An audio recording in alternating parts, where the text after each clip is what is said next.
એ પ્રમાણે પ્રમુખ રાજ સંસ્કારધામ અને ચંદનપાળ સંસ્કારધામ આ બેની પ્રતિષ્ઠા આપણે કરીશું.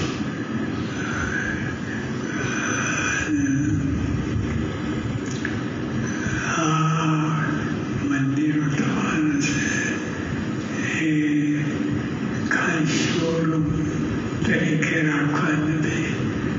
શોરૂમમાં એકવાર દર્શન કરે પછી જે થાય પણ આપણા પોતાના માટે આ ધામ કરવાનું આપણે ભક્તિ સેવા બધી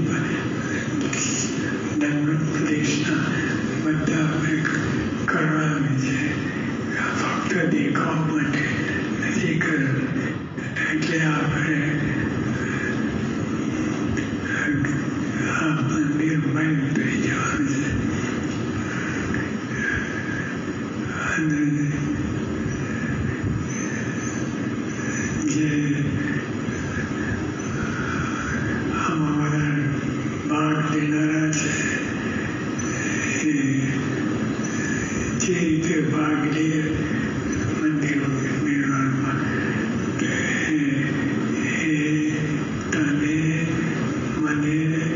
તને સુખી થાય એ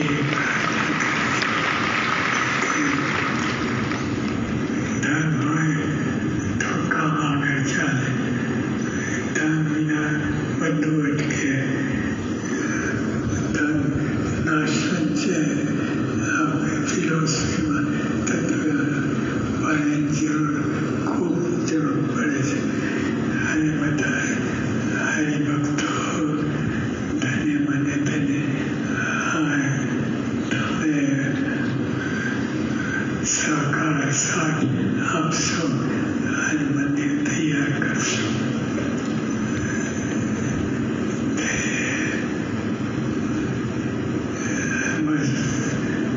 ખૂબ બધા બળમાં રહેજો. શાંતિથી સેવા ભક્તિ કરજો. મંદિર આપણા માટે જ છે, બીજા માટે નહીં.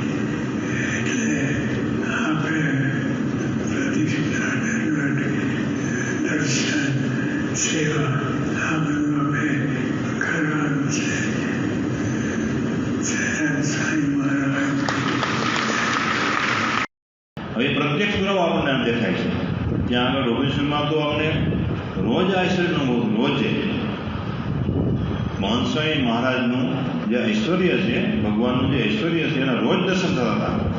કારણ કે એના હવે શક્ય જ નહોતું. આ ઐશ્વર્ય જો ના વપરાય નહોતું, આ શક્ય જ નહોતું. એટલે જ્યારે આ બધો કાર્યક્રમ કરીને જ્યારે સ્વામી દેશમાં આવ્યા ને ભાઈ નડિયાદમાં સ્વામીને મળવાનું થયું. ત્યારે સ્વામી છે જે વાત કરી, સ્વામી અક્ષરધામની વાતો કરીએ, બધાને ગમે છે, બધાને બહુ. પણ એક અનુભવ એવો સળંગ એવો અનુભવ થયો કે આપણે ત્યાં આગળ માયાને દબાવીને કામ કર્યું અને ખરેખર એવું કામ કર્યું. તો આ સંસ્કૃતિનું જે કાર્ય એ સ્વામીને કરવું હતું તો ભલે માયા ગમે એટલી ખીજી હતી. આમ જોવો ને તો માયાને સ્વામીએ છૂટ આપી હતી. માયાને પણ કહ્યું તું, ચેલેન્જ આપી હતી કે તું તારું કાર્ય કર, હું મારું કામ કરીશ. એ ચોખ્ખું દેખાય આપણને. કારણ કે અમે જ્યારે કામ કરતા હતા ને તો ત્યાં આગળ સતત આપણને વિઘ્નોના વાદળો આમ છવાયેલા જતા હતા, કન્ટિન્યુઅસ. એક દિવસ પૂરો થાય ને તમને હા સાજે કાંઈ વિઘ્ન આવ્યું નહીં એવું લાગે આપણને. એ સતત આવું વિઘ્ન આવવાનું હતું એવું લાગતું હતું આપણને. છેલ્લે સુધી ઘણી વખત તો પછી સ્વામી ત્યાં નજીક આવી ગયા કેનેડા અને દેશમાંથી આવવાના હતા. તો ઘણા બધા અહીંથી ફોન આવે કે તમે તો જાણ કરો કે સ્વામી ત્યાં ક્યારે આવવાનું છે, પ્રતિષ્ઠા ક્યારે છે. અમને બધાને પૂછતા કે ક્યારે પ્રતિષ્ઠા છે. તો અમને ત્યાં લોકલ કોઈને ખબર નથી ક્યારે પ્રતિષ્ઠા છે. કેવું આશ્ચર્ય કહેવાય. આટલું મોટું કાર્ય ચાલતું હતું જે સ્વામી નક્કી કરી નાખ્યું હતું. એમને ટાર્ગેટ નક્કી કર્યું હતું ને કે આ દિવસે પ્રતિષ્ઠા કરવી, એ પ્રમાણે થયું જ. અને બધાને કહીએ તો સ્વામી ત્યાં આવી શકશે કેમ, એવું જ હતું કે નહીં જ આવી શકે. અને પ્રતિષ્ઠા કદાચ થશે તો કેવી રીતે થશે, બધાના મનમાં અસમંજસ રહ્યા જ કરતું હતું. પણ સ્વામીએ આ વિઘ્ન મૂકીને જબરજસ્ત કાર્ય કર્યું એમાંથી મૂળ સ્વામીજીએ આપણે સંસ્કૃતિના પોષક થઈ, આપણી હિન્દુ ધર્મની સંસ્કૃતિ, આપણી વૈદિક સંસ્કૃતિ એ આપણા જીવમાં, આપણી રગે રગમાં, નસે નસમાં ઉતરી જાય ને એવું એમને સોલિડ કાર્ય કરાવવું હતું. આટલું સરસ અક્ષરધામ થાય, પ્રમુખ સ્વામી મહારાજનો સંકલ્પ હતો. એમની ગુરુ ભક્તિ હતી કે મારા ગુરુનો આ સંકલ્પ છે એ કોઈ પણ રીતે અધૂરો રહેવો જ ના જોઈએ, એ નક્કી કરવું એમને. અને એ કાર્ય એમને પાર પાડ્યું. તો વિઘ્ન મૂકીને સ્વામીએ બધાને એક સંપ કરી દીધો. બીજું, દરેકને BAPSના આખી દુનિયાના હરિભક્તોને પોતાનો મનાઈ ગયો. જો ત્યાં તો લોકોએ સેવા કરી, પણ આખી દુનિયામાં બધા લોકોને સ્વામીએ હાલે નાખી કે બધા માળા ફેરવો, બધા પ્રદક્ષિણા કરો, બધા દંડવટ કરો, અક્ષરધામના કાર્ય વિઘ્ન ટળે એના માટે. તો આપણે બધાએ ઘણા બધા દેશની અંદર પણ ઘણા બધા સાધનો કર્યા છે, ભક્તિ સંબંધી સાધનો. તો બધાને એમાં જોડી દીધા, બધાને કસ્મિતા જગાવી દીધી. અને બીજું મોટું કાર્ય શું કર્યું? દરેકની નિષ્ઠા અને સમજણની કસોટી કરી દીધી સ્વામીએ. જ્યારે સત્સંગમાં આવો આપતકાળ આવે ને ત્યારે આપણી નિષ્ઠા, આપણી વફાદારી, આપણી સમજણ કેટલી છે ને એની કસોટી થઈ જાય છે. તો એ પણ સ્વામીએ કસોટી કરી લીધી કે જ્યારે આવો સમય આવ્યો ને ત્યારે કોઈ પાછી પાણી ના કરી. પૂર્ણાચાર્ય સ્વામી પોતાની વાતોમાં વાત કરે છે. સ્વામી કહે આ સત્સંગની અંદર ગુડિયું ના વાળે. સત્સંગમાં આજ્ઞા અને ઉપાસના દ્રઢ થઈ ગઈ હોય ને તો ગુડિયું ના વાળે. સ્વામી પોતે પોતાના પુરુષનો અનુભવ વાત કરે છે કે જ્યારે અમે નાના હતા, પાદરામાં રહેતા હતા, સ્વામી ખેતી કરતા હતા. તો એ વખતે બાજુમાં જોડિયા બંદર છે, ત્યાં આગળ કંઈક બળદ વેચવાવાળા ભાઈ કોઈ આવ્યા એટલે બળદ લેવા ગયેલા. તો એ વખતે સ્વામી જે બળદ લેવા ગયેલા એમાં એક બળદ 30 કોરીનો હતો, એક બળદની 60 કોરી કિંમત હતી. કોરી એટલે એ વખતનો ચલણ રૂપિયા આપણે માનીએ તો એક 30 રૂપિયાનો, એક 60 રૂપિયાનો. બંને બળદ સરખા હતા. બંને બળદ સરખા હતા તો કેમ ભાવમાં કેમ ડિફરન્સ છે આટલો, એવું એમને પૂછ્યું. ત્યારે એમને કહ્યું કે આ 60 રૂપિયાનો બળદ છે ને એ મારા ઘરની ગાયનો વાછડો છે, મેં સામો ધવરાવેલો છે. અને 60 રૂપિયાનો બળદ છે ને 30 રૂપિયાનો બળદ એ હું ખરીદીને લાવેલો છું, એમ શું ખરીદીને લાવેલો છું. એટલે બળદની જોડ કરવા માટે મેં બળદને જોયો કે આ આપણો બળદ છે ત્યારે બધું મેચિંગ છે, એના શિંગડા, પૂછડે, એનો વાન બધું એ જોડમાં સારા દેખાય એટલે બળદ મેં લીધો છે. પણ આ બળદનો મને ભરોસો નથી કે જ્યારે એની પર બહુ વજન આવે એટલે ઓવરલોડ થાય છે ત્યારે ગુડિયું નહીં વાળે. જે મેં સામો ધોરાવેલો બળદ છે ને એનો મને વિશ્વાસ છે કે ગમે એટલો તમે લોડ નાખશો ને તો ક્યારેય ગુડિયું નહીં વાળે. જેને ખેતી કરી હોય એને ખબર હોય ગુડિયું વાળવું એટલે શું. બળદ થાકી જાય ને એટલે આગલા પગ બે વાળી દે, બેસી જાય. પછી તમે ગમે એટલું મારો નહીં, ચાલે નહીં, ઊભો જ ના થાય, થાકી ગયો છે અથવા એની આળસુ પ્રકૃતિ છે, નથી કરવું કામ એને. મહુવા તાલુકાના આદિવાસી ગામો ઘૂમી રહેલા સ્વામીશ્રી તારીખ 22 જૂનના રોજ વેલણપુર, ગોપડા વગેરે ગામોમાં વિચર્યા. આ વખતે ઝરમર વરસાદ વરસતો હોવા છતાં એક ઝૂંપડે તેઓ ચાલતા નીચા વળીને ગયા. કોક ઘોડામાં તો કોથળા પર પલાઠી વાળીને બેસવાનું થતું. તેમાં પણ સ્વામીશ્રી ઉત્સાહથી સૌના વ્યસન મુકાવતા, પૂજાપાઠ શીખવાડતા, સભા ભરવાના નિયમ આપતા. એક મહાન વ્યક્તિત્વ આટલું સરળ સુલભ કેવી રીતે હોઈ શકે તેનું આશ્ચર્ય સ્વામીશ્રી નિરખનારા સૌને હંમેશા થતું.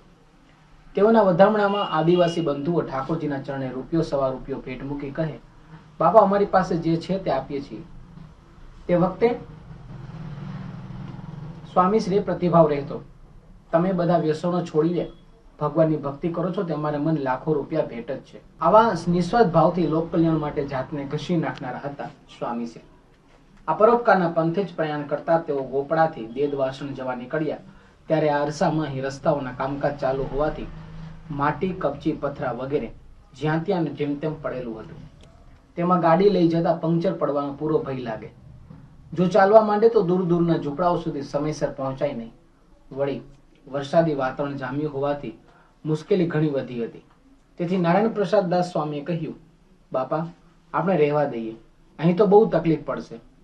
પરંતુ આ પ્રસ્તાવ ફગાવતા સ્વામીશ્રી બોલ્યા, ચાલવામાં ને વરસાદમાં હું કઈ ઘસાઈ નહીં જાઉં. અહીં હરિભક્તો આવી વિકટ પરિસ્થિતિમાં રહે છે.